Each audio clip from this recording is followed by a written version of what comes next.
To be honest, we didn't expect this many people. Maybe like a third at max. Is everybody having a good time? Yeah! I'm gonna take a picture of you guys because you're so beautiful.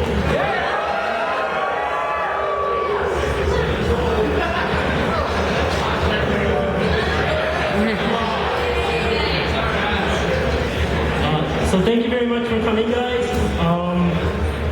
Make sure you check your street tags because you're gonna get so fucking many. I'll be with you in like 5 minutes.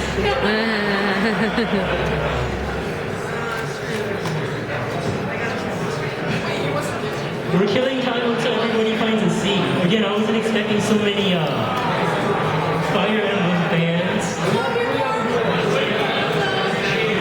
He's not hard. I'm not Mark. Who are you? I'm Roy.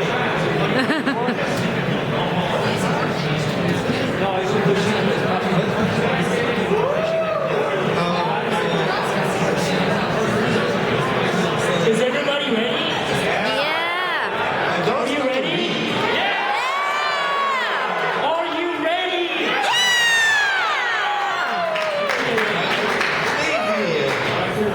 Alright. And as a disclaimer, you just like the game and you aren't really experts.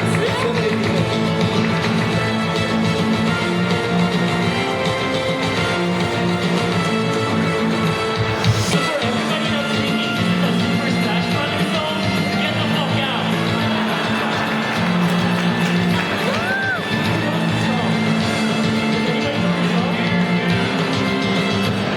Does anybody know that song? Now, quick trivia. What was the first game that song was on? It's Yoda.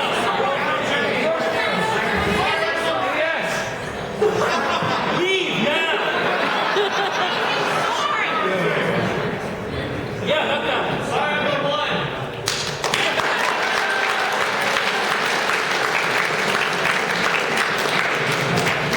So let's get started. We're here to talk about a very popular Nintendo franchise. It's not Mario from Super Mario.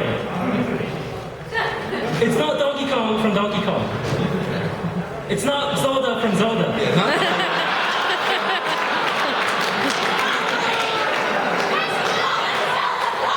We're not here to talk about Zelda. Everybody shut up. Sorry. Yo.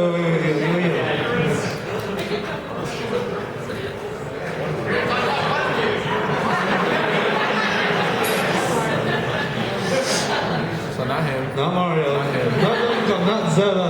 And certainly not... We're not here to talk about Metroid. Not Metroid.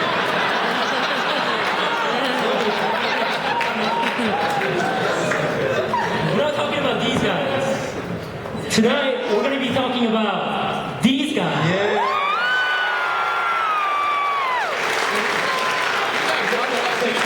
That's really right.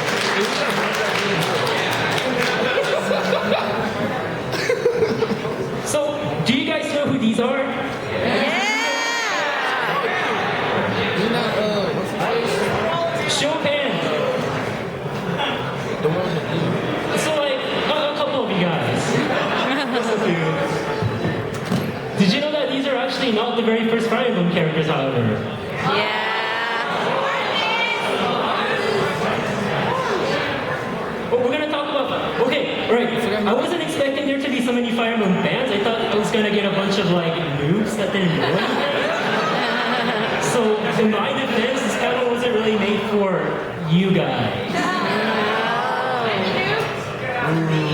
Yeah, it's for you.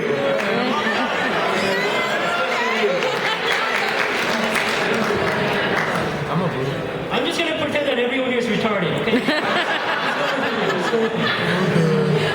So Fire Emblem, the very first game came out in 1990. It was considered one of the original OG SRPG titles. Like straight up. Do you know the name of the first game? Wasn't it like Fire Emblem something? Oh, here. Let me give you. Oh, okay, yeah, let's see it. That's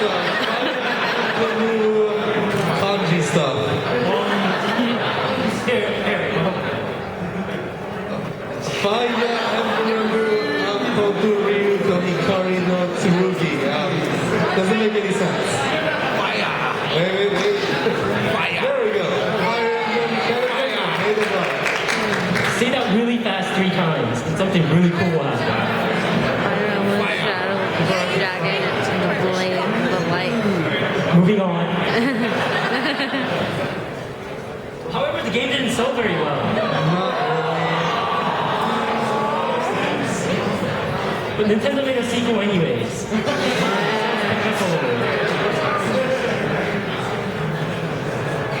So what makes Fire Emblem so special? It looks cool.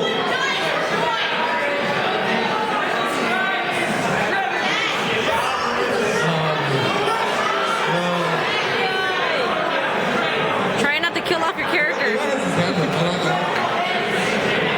I agree with every last one of you. I love you all.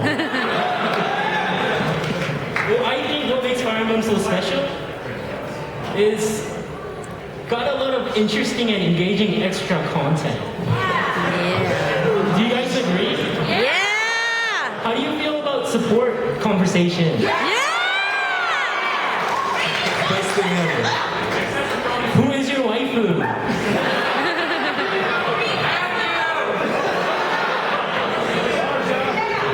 If your answer was Crow, it was correct.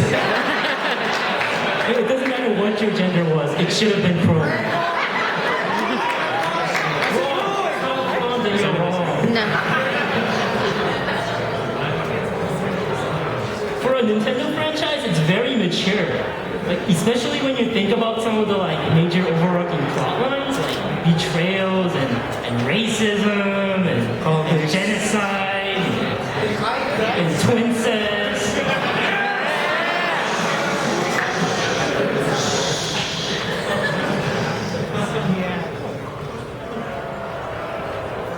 Boo! And the gameplay. Oh my gosh, let me tell you about the gameplay.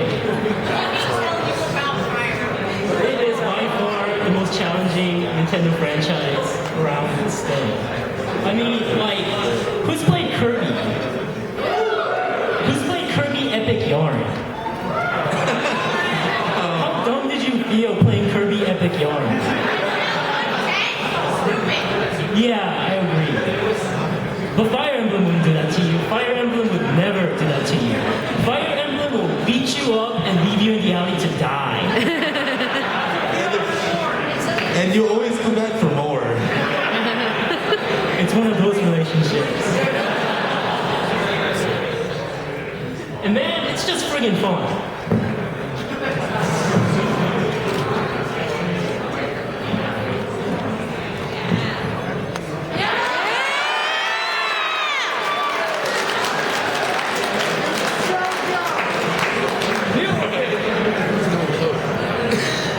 So sorry guys, again, I assume that nobody here will know what Fire Emblem actually was. So how does it play?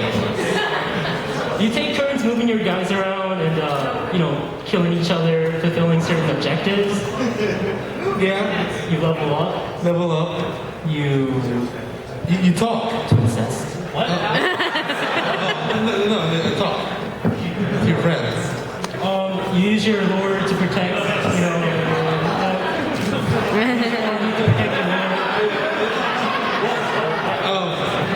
Nothing, just go on, just go on. No, you're seen as a lord. Okay.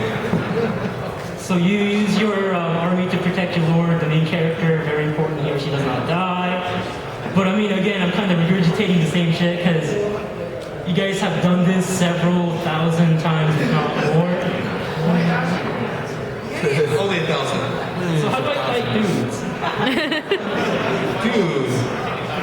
Clearly this page wasn't complete. In my defense, I kind of put this thing together in 40 minutes. Sorry. Again, this isn't really going to help any of you guys, but if you have a friend that, isn't playing Fire Emblem right now, but should be, this is kind of a good guideline, I guess. Yeah, we can have a little discussion about this too, actually. So, Fire Emblem 7, or Blazing Swords, or just straight up Fire Emblem, was the very first Fire Emblem to come out in North America. And it was probably, in my opinion, the last traditional Fire Emblem. Do you guys agree? Yeah. Like none of the walking around the map, none of the branching level up classes. Like in that sense, it's like the last traditional Fire Emblem. Agree? Disagree? Agree? Okay. I like it when people agree. Fire Emblem Shadow Dragons was a remake of the first one. It added a lot of the modern Fire Emblem stuff, like the class changing and graphics.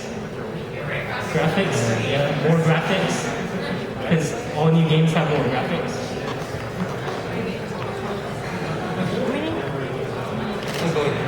Oh, that's cool. But you're cosplaying. I don't have a Wii. Fire Emblem Radiant Dawn is arguably the best modern console Fire Emblem. But it's kind of hard to find. But it's for the Wii, so I don't know. But the MC's on rolling, so again, I don't really know. It is? If it's like a good game or a bad game. I'm not gonna lie, I haven't played Radiant Dawn. The last one I played was Have anyone of you played it? Did you guys like it? Is it worth buying a Wii for? Seriously? Oh, this guy says no. Wait, no guy. Why is it no? Someone said no. Yeah, speak that up. We want to hear your opinion. All your friends? Borrow your friends' Wii. Borrow your friends? Oh, it's a borrow your friends Wii, not mine Wii. Alright, that makes sense. Can I borrow your Wii? Only if you let me borrow yours. I don't have a Wii. I'll take your 3DS. So I can pay Fire Emblem twice. You have Fire Emblem. I'm on another copy. Alright, so, but whatever. Fire Emblem Awakening, I think, in my opinion, is probably the best one yet. Agree? Now, how many of you actually played Fire Emblem Awakening? Show of hands. Yeah, okay, alright. This guy has all of it right now. No. Are you ignoring our panel and playing Fire Emblem right now? Because that's absolutely acceptable. Yeah, that's what this panel's about. Yo! Come on, man. Come on. We're gonna go over some archetypes. Again, I assume that you guys were going to be a bunch of noobs, but alas, shows you how much I know. We're gonna talk about the Jigen character. Alright, so usually...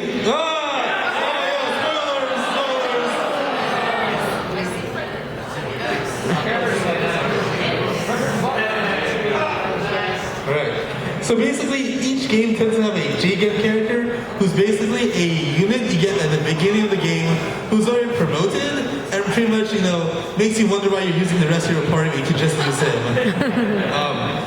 Though they are really, really strong, late game, since they can't promote, their stats end up being really, really crappy, and they just don't really scale into late game pretty well.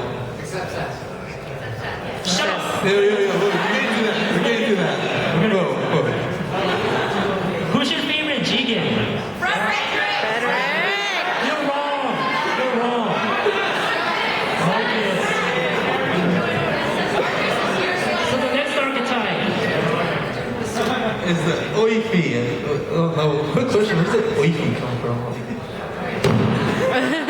Alright, but anyways, the Oifi is pretty much a Jigen, but doesn't become complete crap at the game and is actually usable, but they're usually not the best overall, just because of how the stats are in this game. Now, are those all Oifis? They are indeed all Oifis.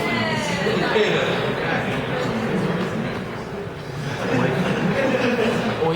Okay, then we have the S. Who comes up with these names? I don't even. Okay. A character you get very late in the game, the starting stat isn't that great, but because of their growth rate, they become incredibly powerful. Usually in all your Shoda, like true facts. Speaking of crazy names, what's your favorite crazy Fire Emblem fan translation name? I think mine was Pants. Do you guys remember Pants? I think he got translated into Pet in Fire Emblem. Yeah, but before we got the translation, everybody used to call him Pants.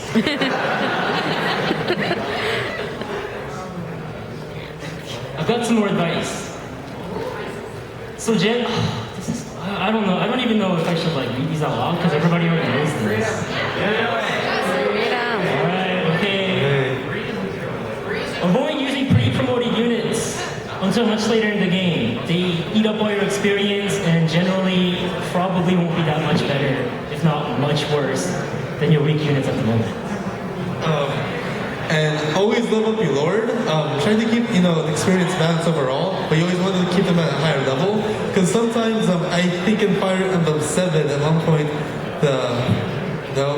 Okay. But anyways, no spoilers. Anyways, yeah, your lord's being forced to level up anyways, so just, level them up. In some games, they pre-promote your lord, promote your lord without letting you choose. So that's why sometimes you want to level up your lord. Number 3. Always level all the way to max before you promote your unit. Then you get maxed out stats. Yes, question, statement. Why for which one? Because Wait. No, why for which one? Yeah, for which statement? Number 3? Because if you promote your unit after level 10 but before level 20, then you're missing out on like 10 levels of stats that they could have got before. Yeah. And because how random the game is with giving you stats when you level up, you always want like the maximum amount of level uppage. Because occasionally you'll get hosed and get like no boosts. Yeah. And another thing is like stats have a max in this game, and you don't always get to reach the max once you promote the unit, max. So you want to increase your odds as much as possible. Number 4. Don't throw units aside just because they're weak. Starting stat might be bad, but they might have great growth rates that will make them worth the effort of training. Have you guys seen Donnie in the Fire Emblem Awakening? The best character ever? Oh, okay. God, he's a beast. Dude, Donnie is awesome. I like Donnie better.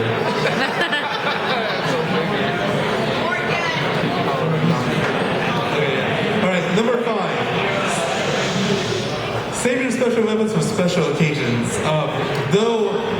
Even though that's something to go by, you don't want to stay true to that all the time. Especially you want to use it in situations where if it's life or death, you're gonna lose a unit, or it looks really cool when you use your special weapon to get the bosses at the end of each stage. So I usually tend for that. Another thing is sometimes they'll give you a second version of the special weapon later on in the game. So don't be too afraid that, about using the special weapons. You shouldn't be too frugal, but careful. Is basically what I was trying to say. Alright. And number 6, mix your units. Don't use all the same type of units. Because let me tell you, having 10 archers on the field, not great of an idea. Especially flying units. Don't use too many flying units. Those dude, flying units are the best. Do you like getting ×3 hit by a random archer and then dying instantly? Or like a ballista that was he never knows was in the mountains. Well, why is it okay to use all the same units? Unless they're all lords, then maybe. Archers? Sorcerers? Yeah, users. Raising your hand.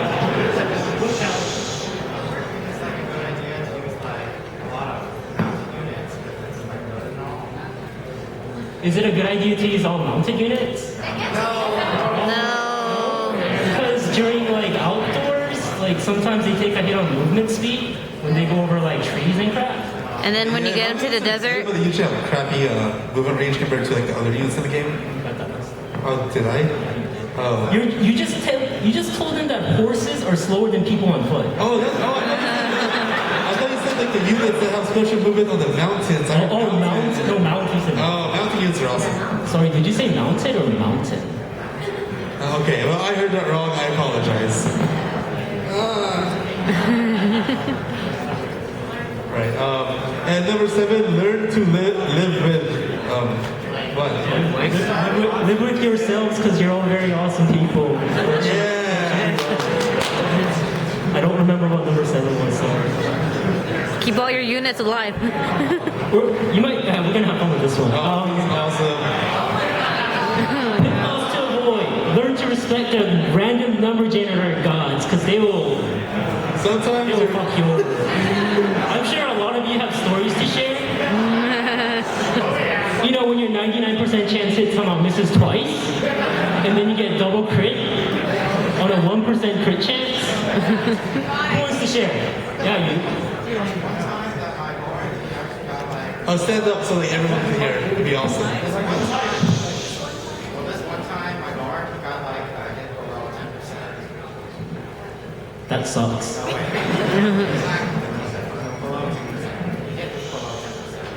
He hit with a low 10% chance to hit. That sucks for the guy that got hit.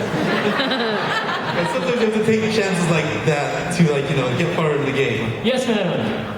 So, in Sacred Stones, I was using the arena, and I just recruited Yes, Marissa. yeah. And she was up against the Brigand in the arena, and the Brigand had 13% chance of hitting. And she had like over 80%, and she missed twice, and he killed her. Yeah. Okay, how many rounds of the arena did you have at that point? Like 3. Okay, well it wasn't too Super weak. bad. He had 3 strings, and before she could kill him, he killed her first. Oh, He attacked her twice with 13% second. oh man. Well, Yes, Mr. Foha. yeah, you. Stand up.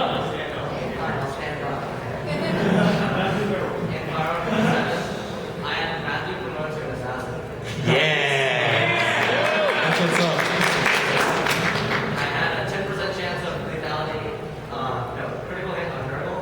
So that's 10% divided by 4 is 2.5% to get a lethality. Yeah. So I had 2 attacks. The first hit was a critical hit that did no damage. Lethality on the second hit. So, Go big, go big. I lost my Chrome in one of the maps to a 0% crit chance. Because that 0% crit chance is lying. What unit was it? I forget. It was probably a reader or something. Whoa, like is there? Whoa. I do not know how it happened. I'm just like, I'm good. I got this, bro. Me and Nintendo, we're gonna go and have a talk. We'll get this done. Yo. Go ahead. So, I was playing Shadow Dragon, and I was on Mark's home map in Altea, and I maxed out Jagan completely after like 400, 600 turns in our arena match, and I was going to max out every single unit. On my last one, Minerva, I don't know what happened. She just died. Man. I was playing it and lost one of my strongest units when the dragon was generator.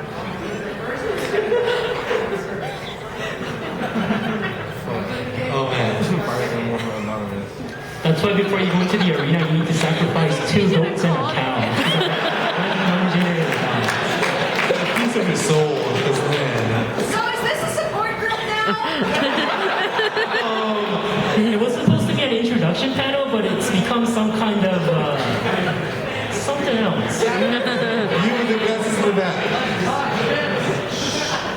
Playing Fire Emblem 6 one time. We're going to use you with Roy. He levels up Roy. plus 2 to 5 stats. That's 5 stats? Plus 2? That's pretty legit. 5 stats. I think that's statistically impossible. How many goats did you sacrifice? You need to let me know. Yes. Right here. So, I was playing Shadow Dragon once upon a time. I was at the last boss with Linda using Aura, and somehow, I don't even know how, she managed to get a critical and down him in one hand. Oh, dude. God. Yes, last one. We'll do more if you have time. So I was playing a Final 7 on a chapter where you have to protect Prince of Real because you will use the Prince ever. I kind of goes back like a year to protect their armor, and that's just absurd. I get to the very end, and everything's going fine. And then the farm feels like a good idea to go back along.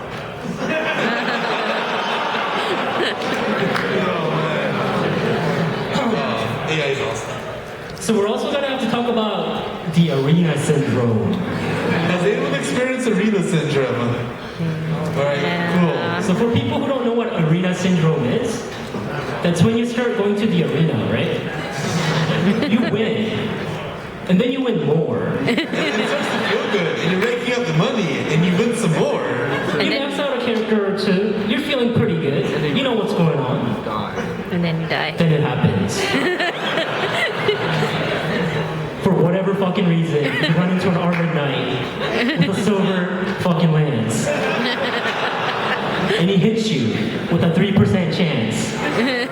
And your favorite character just drops dead. And that which results into, turn off the game, turn it back on, and you realize, I just wasted 2 hours in one stage. For nothing. Yeah, you have I managed to get S to level 20 in the very same chapter I recruited her because there was an arena conveniently nearby. You guys have terrible luck. That's not arena syndrome. Arena syndrome is when you get greedy and level up and max out like 3 characters. And then you think you can max out more or get some more money in. like send out Nino when she's like level 5 with a fire tone. And then you get one shot. Please be careful. Don't get arena syndrome. This is a blank slide. Everyone just admire it. Those colors? Oh, fun stuff. You guys will like this. So I came up with the most broken character in Fire Emblem history. I'm gonna go through this real quick, and then you can let me know if you agree or disagree. So Lucina with Rifle King, so that's 10% trigger boost. Astra, so hits up to 5 times per attack. Lethality, so each of those attacks can be a 1-hit kill. And then Life Taker, if she kills something, she'll gain half of that damage back. And then you slap on a Brave Sword.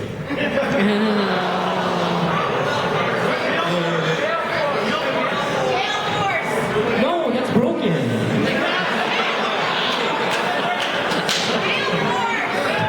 We have standards. I'm not a sexist. If men can't use it, then I can't put it on a female unit.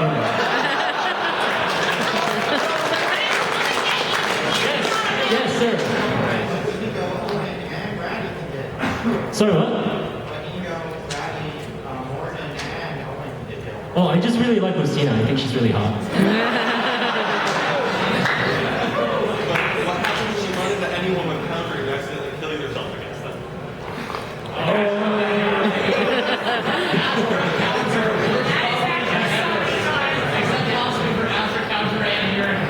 Lucina's the only character you need in life. The thing is, I tried having Astra and Lethality together the first time I was awakening, thinking with an Astra I could get a Lethality each hit, but actually you can't activate 2 skills at the same time. It's either Astra or Lethality. Are you sure?